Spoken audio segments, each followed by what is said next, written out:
क्या गाड़ियां पलटती हैं? बिल्कुल पलटती और विकास दुबे जैसे नहीं पलटती। हाँ, आप ये बताइए कि ऐसा भी तो कोई नहीं होता ना जो 8 पुलिस वालों को मारा। बिल्कुल। और उसके 20 साल पहले थाने में एक दर्जा प्राप्त मंत्री हाँ, को गोली से मार दे। और जो प्रक्रिया है एक बयान तय रिटायर्ड सुप्रीम कोर्ट जज के अध्यक्षता में 5 सदस्यीय कमेटी बनी थी जिसमें 2 हाई कोर्ट के रिटायर्ड चीफ जस्टिस थे। उन्होंने इसको देखा। कोई ऐसी चीज नहीं जो मैं कहूंगा और आप मान लेंगे या कोई और कहेगा तो मान लेंगे। तो जो एक प्रक्रिया तय है उसके हिसाब से अब देखिए घटना होने के बाद से तो बाद में उसको ड्राइंग रूम में बैठ के स्टूडियो में बैठ के उसमें कमी बेसी निकाल तो ये कोई वो तो कोई नहीं। वो तो लोग कुछ भी आप कहिए आप जो भी है जो चीज है उसके कॉन्ट्ररी एक नैरेटिव क्या है। लेकिन आप जैसे एक सीनियर अफसर अगर किस पर रोशनी डालेंगे तो फिर इतनी ये सारी डिस्कशन ऐसी होती पता है कि इसमें जो चीजें हैं एग्जैक्टली उसी तरीके से क्योंकि पूरे कमीशन ने मौके भेजा के सभी चीजों का परीक्षण किया। सभी चीजों की परीक्षण दरियाफ्ते एफएसएल और नरएसएसएल जो कि इंडिपेंडेंट बॉडीज है सभी ने देखा। लेकिन सवाल यही आता है प्रशांत जी कि एक शख्स जिसने इतना बड़ा क्राइम किया जिसको इतनी दिन से ढूंढ रहे हैं उसके साथ पूरी फोर्स चल रही है और वो अचानक गाड़ी में बैठा बैठा सरकारी पुलिस वालों से गन भी छीन लेता है, फायरिंग भी करता है, भागता भी है, गाड़ी भी मारती है। ऐसे ऐसे दुस्साहसी लोग हैं भाई। ऐसे भी लोग थे जो कि चमड़ी छीन के और फेंक देते थे तो यहाँ पर अपने है शहर में। तो यहाँ ऐसा नहीं है कि जब पता है ऐसे दुस्साहसी है 8-8 ने पुलिस वालों को मारे गोली मार तो उसकी और सिक्योरिटी टाइट होनी चाहिए भाई, उसकी हथकड़ी होनी चाहिए, छीन ना पाए और जाते वक्त बंद गाड़ी थी वो गाड़ी पलट गई वो से वो निकल को भागा।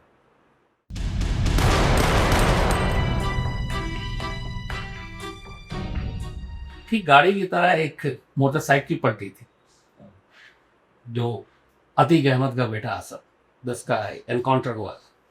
तो वहां पे भी इसको जोड़ा गया था गाड़ी से कि उधर गाड़ी पलटी इधर उस एनकाउंटर के बारे में आप क्या नहीं वो तो देखिए उसको तो बॉम्ब फेंकते हुए हाँ।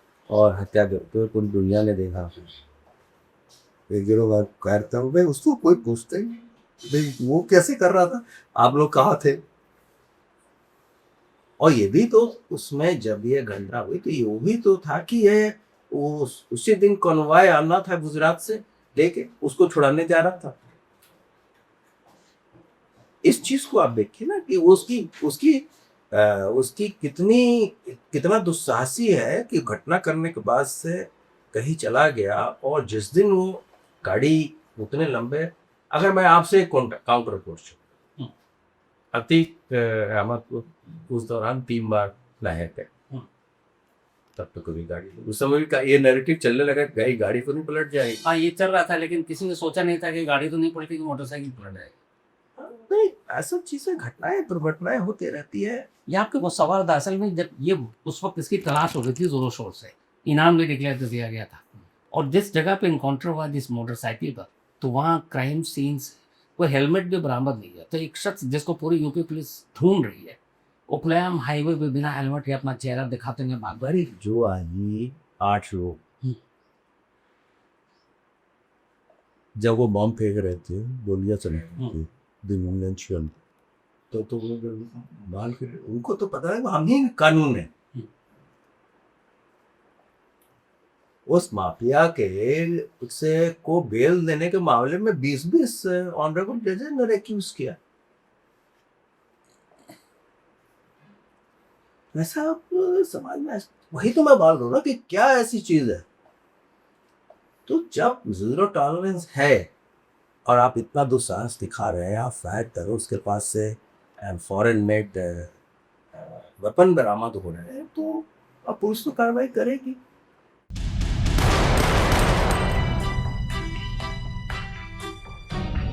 अतीक और उसका भाई अशरफ वो तो ऑलरेडी पुलिस कस्टडी में था। हाँ। और अच्छी खासी फोर्स थी जब और उसके बाद 3 लोग आते और बेहद करीब से गोली मार कर चले जाते हैं और आसपास किसी और का उनका निशाना नहीं मिल सकता। पुलिस कस्टडी में 3 लोगों का आकर अतीक को मार के जा, इसको आप किस रूप में लेते हैं? पुलिस की सिक्योरिटी में लैप्सेस या फिर इसके पीछे कुछ और कहानी? नहीं, ये बहुत ही अनफॉर्चुनेट इंसिडेंट है और उस व्यक्ति को 2 बार 3 बार दूसरे स्टेट से लाया गया, बहुत लंबी जर्नी का रहता है और ये इंश्योर किया गया कि कहीं न उसके भाई को भी दिल्ली से लाया गया और उस दिन भी अगर आप उस पूरे वीडियो को देखेंगे तो उसको मना किया जा रहा था कि आप उधर न जाए, प्रेस डिपो। लेकिन वो चूंकि प्रेस भी वहां थी, इसकी परवाह किए बिना अब वहां पे कैमरा लिए और उस चैनल की आईडी लिए लड़के खड़े हैं। वो कौन सा ऐसा लिटमस टेस्ट है जिससे आप इन लोगों को चेक कर पाए? क्या अगर पुलिस कहती कि आप भाग जाइए तो वो मान लेते? तो पुलिस की और बुराई होती।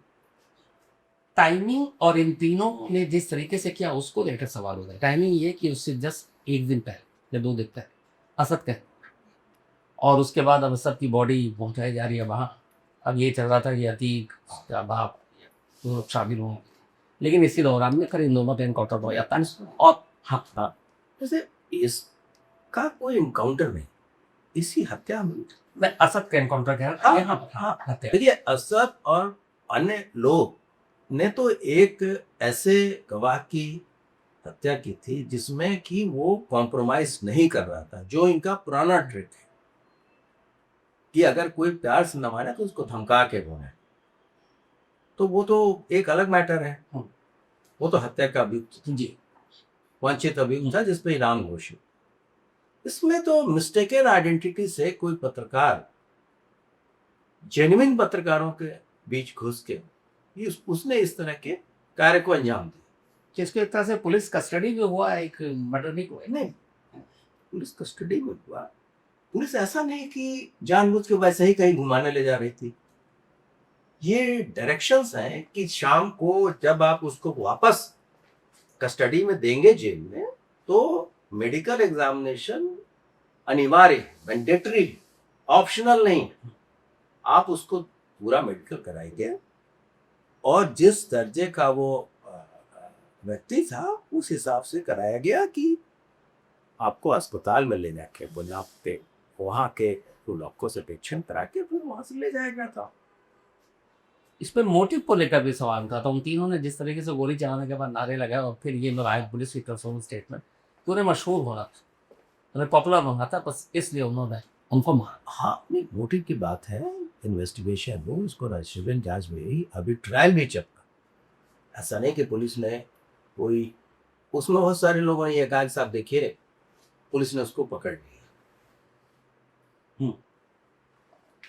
मैंने बार बार कहा कि मान लीजिए अगर पुलिस फायर करती थी और केवल उन्हीं को चोट नहीं लगी, उस दौरान हमारे सिपाहियों को भी गोली, उस फायरिंग सिपाही भी मर सकते थे।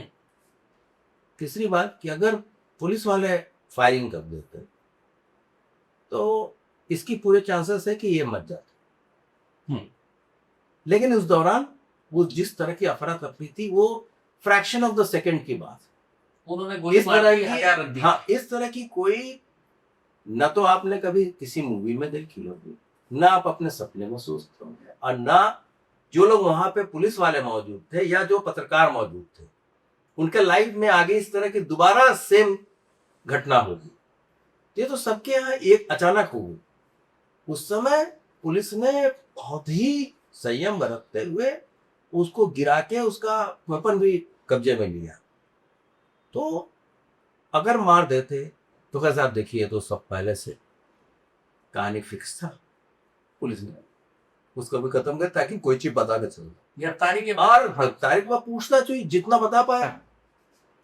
तो मोटिव वही था, मोटिव जो है वही है, उस पर ट्रायल चल रहा है। मतलब रंग वही है कि बस मुझे मशहूर हो रहा। हाँ, उसमें कोई अगर जैसे मालिक होता है कि पुलिस ने उसके चार्जेस को हल्का कर दिया या कुछ और चीज कर दिया, तो इस चीजें तो है नहीं, वो तो सभी चीजें है ना, वो तो कोर्ट में है।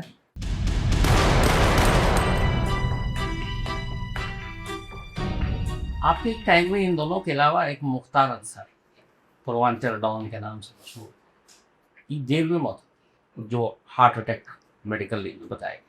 लेकिन फैमिली का और बाकी उस वक्त लोगों का ये कहना था कि बहुत वक्त से स्लो पॉइजन दिया जा रहा है, जिसको बार बार रूल आउट किया गया मेडिकल पोस्टमार्टम रिपोर्ट में भी, लेकिन उसको लेकर भी सवाल।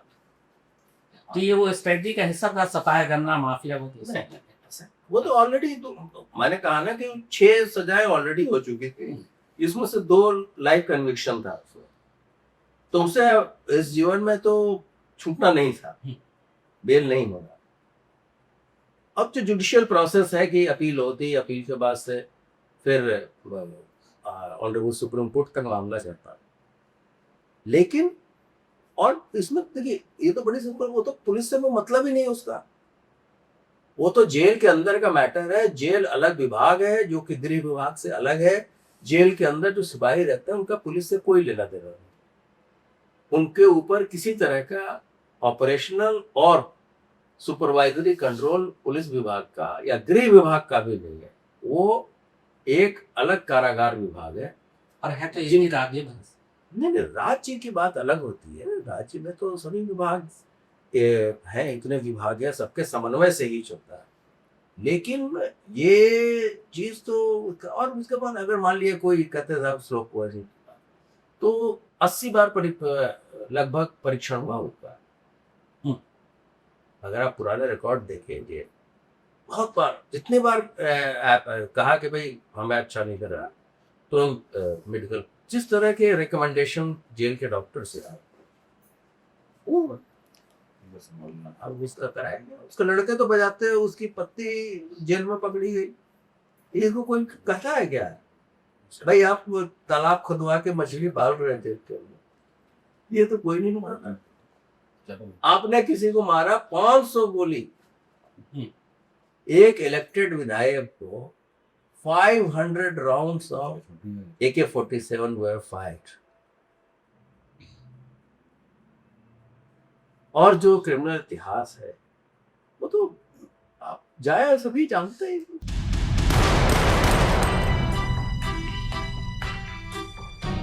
शांति और ये भी कि बहुत से ऐसे क्रिमिनल या क्रिमिनल इतिहास वाले रहे, लेकिन ये बार बार इल्ज़ाम उठा इसको लेके पॉलिटिकल भी रिएक्शन कि यूपी पुलिस सेलेक्टिव एनकाउंटर या इस तरह के लोगों को निशाने पर ले रही है, ये कहते हैं। और जी इसके बारे में क्योंकि आपने लंबे वक्त तक काम किया, अब जैसे देखिए, क्योंकि बहुत सारे क्रिमिनल के नाम जो आते मैंने हैं, आपको बताया कि जो बीफ माफिया मारे गए, कौन कौन मारे गए? बिल्लू, आदित्य राणा, अनिल दुजाना, विमल उपाध्याय, हरिकेश, राकेश पांडे, कन्हैया, परवेश, अतीक, संजीव जीवा,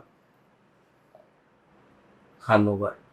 देखिए, कुछ चीजें जो लोग कुछ सजा काट के भी बाहर आ रहे हैं, अगर आप कन्विक्टेड मारे गए अपराधियों और माफियाओं की सूची खुद देखेंगे तो आपको लगने लगेगा कि ये सब मोटिवेटेड एजेंडा है जिसपे लोग चलते हैं। नाम लेने कर ही इल्ज़ाम लगाए जाते हैं, खासतौर पर पॉलिटिकल पार्टीज के जरिए भी, कि जो लोग इस तरह के क्रिमिनल या माफिया है तो उनकी तरफ मत देखो, बाकी जो है उनकी तरफ देखो। तो ये आपको तो कब से ही ये चीज़ें आप सुनते भी आए, देखते ही आए, तो आपकी नज़र में कभी ऐसी स्ट्रैटेजी नहीं बनी?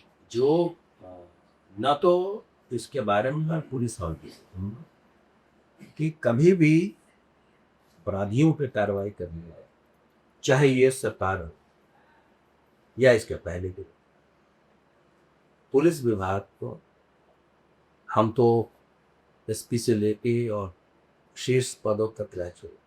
मुझे आज तक किसी भी गृह मंत्री ने, जो कि यहाँ माननीय मुख्यमंत्री ही हो, ट्रेडिशनली। हम्म। तो मैंने कभी नहीं कहा कि कोई सेलेक्टिव चीज है। Free और मैं hand- केवल इसी रिजीम की बात नहीं कर रहा, मैं पहले के रिजीम।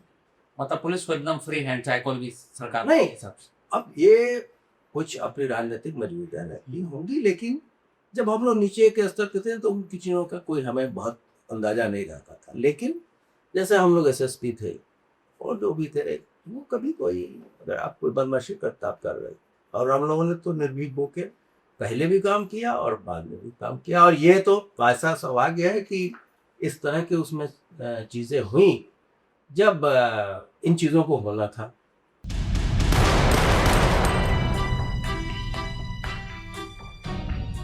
अगर पॉलिटिकल लीडरशिप का इंटरफेरेंस नहीं होता है और बिल्कुल खुली छूट है यूपी पुलिस को, तो यार एक सवाल और भी है जो हर बार अभी लोग खासतौर पर पूछ रहे हैं, खासतौर पर आपके टेन्योर्स थे लॉ एंड ऑर्डर में देखकर, तो उसके बाद एनकाउंटर की एक बाढ़ आई यूपी, और उस बाढ़ में एक बड़ी अजीब चीज थी। एनकाउंटर तो बहुत हुआ है, पूरा देखा नहीं है हम लोगों का, लेकिन खास तौर पर एक राइट या लेग, जो लेफ्ट है लेग पैर, और उसके खास हिस्से पे बस गोली मारना, ऐसे मतलब सैकड़ों केस में। तो ये नई चीज कहाँ से ली जाओ, यहीं पे गोली मार दी। देखिए, मैं एक अपने पूर्व अधिकारी के पास से हुआ था, हम्म। फुल डीजीपी रहे गोविंद जैन सर। हम्म। उन सभी किसी ने एक कॉन्क्लेव था, उस पर हम भी बैठे थे, इंडियन साहब भी बैठे थे और विक्रम सिंह साहब थे जी। तो हर एक आदमी अपने कालखंड में इस तरह से कार्य किया। तो उन लोगों ने बताया कि नहीं, ऐसा नहीं है कि ये कोई पहली बार ही हो रहा है। अच्छा। वीपी सिंह साहब थे तो भी होता था, मायावती जी आई तो भी हुआ था। तो अपराधियों पर कार्रवाई होती रही है। ये अब है कि अब कुछ कन्विक्शंस हो गए। मैं तो ये बता रहा हूँ ना कि केवल ठोकने वाली बात न कहें, आप कन्विक्शन भी देख, उससे भी बहुत फर्क पड़ता है। कन्विक्शन से पड़ा है सर, लेकिन ये जो गजब की चीज है ना कि एक ही जगह पर गोली लगना, लोकेशन अलग अलग है, अंधेरा भी है, अब दिन में मैं इस गलत चीज होता क्या है कि कभी भी ये नहीं कहा लगता कि आप सीधे सीने पर गोली मारते हो या सब गोली मारते। बिल्कुल। आदमी सिविल पुलिस में, एक सिविलाइज सोसाइटी में अगर कोई आदमी इस तरह की बाकी का आदमी का फर्स्ट अटेम्प्ट रहता है कि पहले तो फायरिंग ना हो, दूसरा हो तो बहुत हो तो इनकैपेसिटेट करिए, मतलब कि उसको इस तरह से कर दीजिए कि वो पकड़ लिया जाए। तो एक वो भी बात हो सकती है कि भाई जैसे ओलंपिक में शूटर जाते हैं ना, तो उनका भी निशाना इतना सॉलिड नहीं होता, एक ही जगह पे बार बार, इसलिए ट्रेनिंग थी कि आप पुलिस वालों की ट्रेनिंग और अपराधियों की ट्रेनिंग तो अंतर। पुलिस वालों की तो ऑब्वियसली थोड़ा हाई डिसिप्लिन तो रहता ही, कि प्रॉपर ट्रेनिंग भी होती है, बार बार बीच में प्रैक्टिस भी कराया जाता है सब चीज़ों का, चाहे हम लोग ड्रिल हो, लाठी चलाने का हो। तो किस जगह वही कोई ट्रेनिंग थी? नहीं नहीं, ऐसा कोई ट्रेनिंग की बात नहीं है। ये तो अगर आप उसमें भी पूरा डिटेल में जाएंगे तो ऐसी एक रुकता नहीं रहती जिस तरह से लोग उसको बढ़ाते हुए के बताते।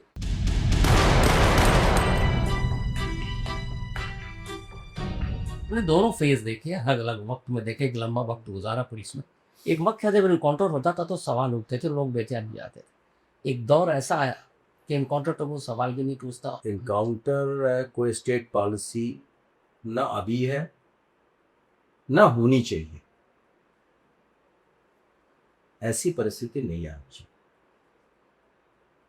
लेकिन ये स्थिति भी नहीं होनी चाहिए कि अगर आपको चीज़ें व्यवस्था के द्वारा, सिस्टम के द्वारा, कानून के द्वारा दी गई है तो हम सिटिंग डक बन के बैठे रहे, हम पे जो चाहे करें, और हम अपने संवैधानिक अधिकारों का भी, जैसे हम बैठे हैं, लोग प्रॉपर्टी जला रहे हैं, प्रॉपर्टी तोड़ रहे हैं, राइटिंग कर रहे हैं। हम लोग बहुत पहले एक जगह देखे एक स्टेट में साहब इसकी वीडियोग्राफी करा दी। तो अगर उस तरह का डिसीजन है, स्ट्रेटेजिक डिसीजन है कि हम किसी भी स्थिति में फायरिंग नहीं करें, तो ठीक है। तो ऐसी स्थिति तो है नहीं कहीं आवश्यकता पड़ने पे। लेकिन एक सिविलाइज सोसाइटी में इस तरह की चीज़ों का डेमोक्रेटिक सेटअप कोई इसका स्थान, ये तो चीज़ें कोई ऐसा नहीं कि कोई अपनी ईगो को सेटिस्फाई करने के लिए और उससे बड़ी पीठ थपथपाने के लिए चीज़ें हमने की हैं। ये तो मजबूरी है।